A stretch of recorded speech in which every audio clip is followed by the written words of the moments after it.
not some science fantasy effect from 2001. This electronic display emanating from Australia's largest computer is a picture of the condition, past, present and future of planet Earth.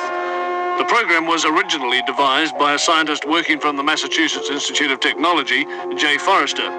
It was developed under the auspices of the Club of Rome by an MIT research team to present a complex model of the world and what we humans are doing to it. The program, called World One, doesn't pretend to be a precise forecast. What it does for the first time in man's history on the planet is to look at the world as one system. It shows that Earth cannot sustain present population and industrial growth for much more than a few decades. It shows that simply cleaning up our car exhausts and making some small effort to limit our families simply isn't enough.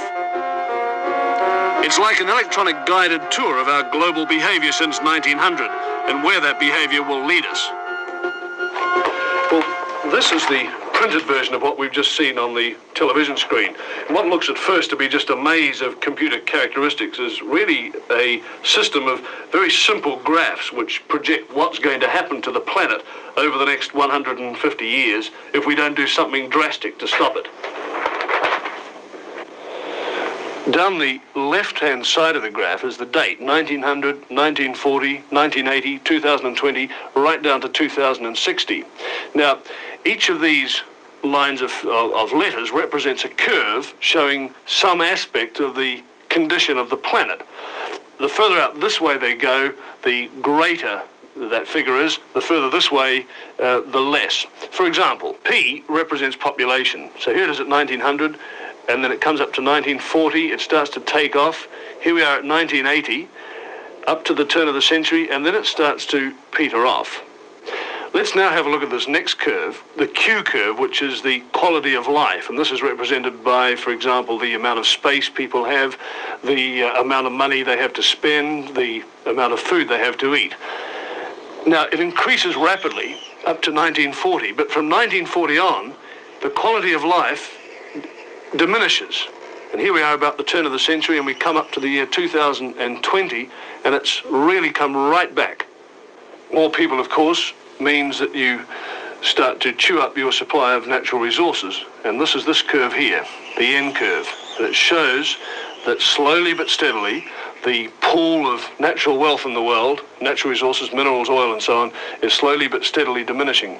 So this is the situation. As population increases, the quality of life decreases, and the supply of natural resources decreases. But have a look at this curve here. This is called the Z curve, and it represents pollution. Now, predictably enough, as the population increases up to 1980, pollution increases. There's more rubbish. But from 1980 to the year 2020, pollution really takes off. This is assuming, of course, that we don't do anything about it. So the year 2020, the condition of the planet starts to become highly critical. And if we don't do anything about it, this is what's going to happen. The quality of life is going to go right back to practically zero. Pollution is going to become so serious, right out here, that it will start to kill people. So the population will diminish. Right back here, less than it was in the year 1900.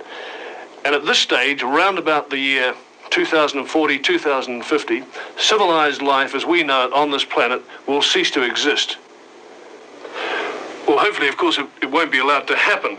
But it's taken this kind of shock treatment to nudge governments into doing something, and slowly we are. We're starting to clean up our atmosphere. We're starting to recycle our rubbish. We're doing something positive about population control. But so far, our efforts have really been just a drop in the ocean. The Club of Rome comprises some 70 men of widely varying backgrounds, but their common concern is that the world problems cannot be solved by individual nations.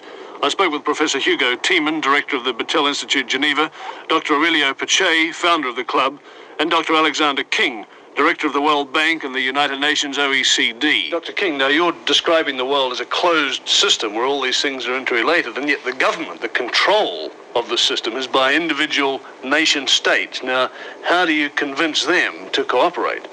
The sovereignty of these nations is no longer as absolute as it was. There's a gradual diminishing, whittling away of sovereignty, little bit by little bit. Especially, of course, in the smaller countries, where it's more obvious.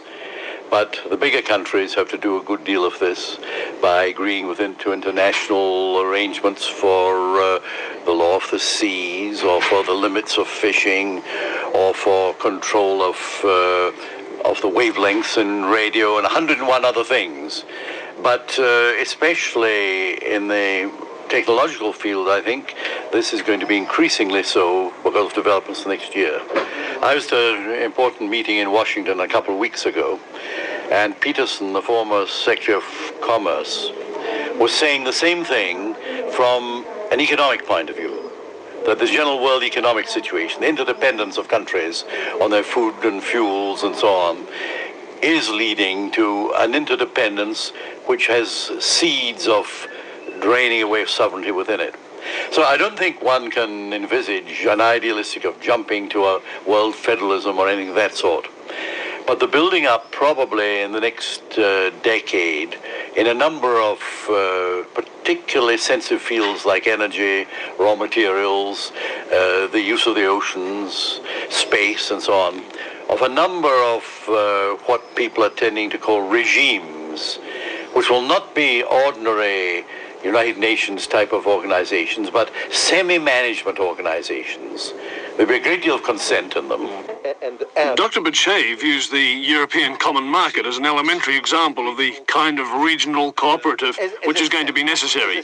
What responsibilities does he see for Australia? Australia, you are in a splendid position. What should we do? You have food, energy, space.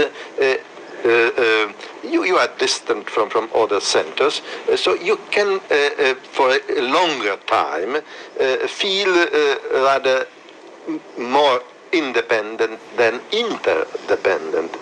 But things of the world are going so fast that I think that enlightened leadership in Australia should see down the road that Australia will have to lose some of its on self-decisions in order to acquire something else which may be purely political in very wide sense, or maybe also security. The Club of Rome is reluctant to point the finger at any one nation. Yet clearly, nations like the United States, which consumes approximately 60% of the world's resources, will, in the Club's view, have to accept a severe cutback in its voracious appetite.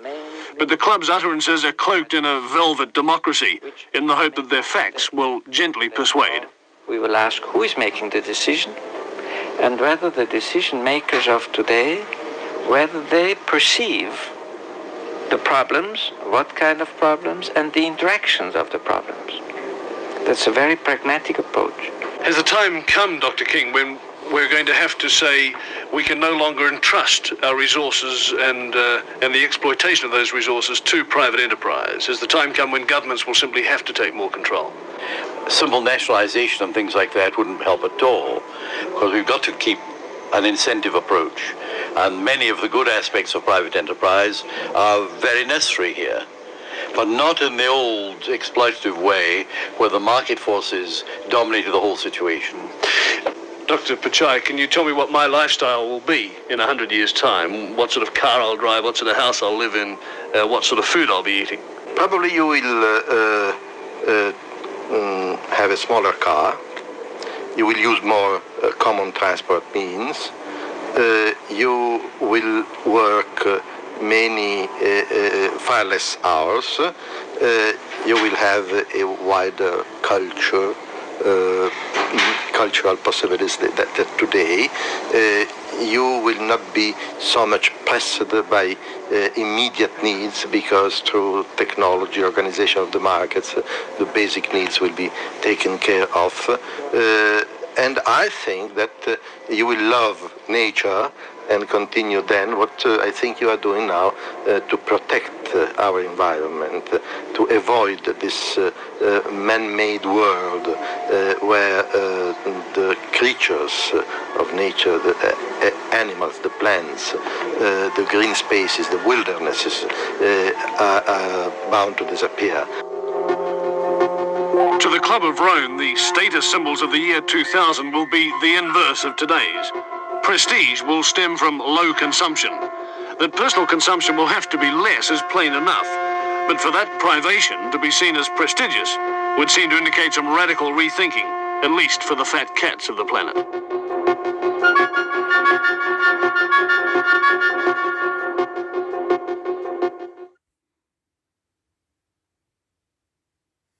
Für mich war es das zweite refurbished Handy und der Bestellprozess bei Swappy war wieder sehr angenehm und schnell gestaltet.